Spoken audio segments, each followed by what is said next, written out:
Hello বন্ধুরা, তোমরা সবাই কেমন আছো? আশা করি খুবই ভালো আছো।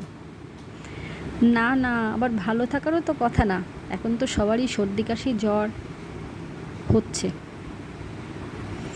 বেশি করে ভিটামিন সি জাতীয় ফল খাও, আর অন্যান্য ফলও খেতে পারো। আর একটা জিনিসে খাও যেটা তোমাদের ইমিউনিটি বাড়াবে। এটা কি? এটা তো দুধ, সবাই জানো। ভাবছো কি দুধ খেতে বলছি? না, দুধ খেতে বলছি না, দুধের থেকেও ভালো কিছু খেতে বলছি। দুধ খেলে অনেকের আবার অ্যাসিডিটি হয়, গ্যাস হয়, তাই দুধ খেতে বলবো না। তোমাদের যেটা বলবো সেটা হলো এই টক দইটা খাও। এটা উনুনের সাইডে রেখেছি যাতে তাড়াতাড়ি করে জমে যায়।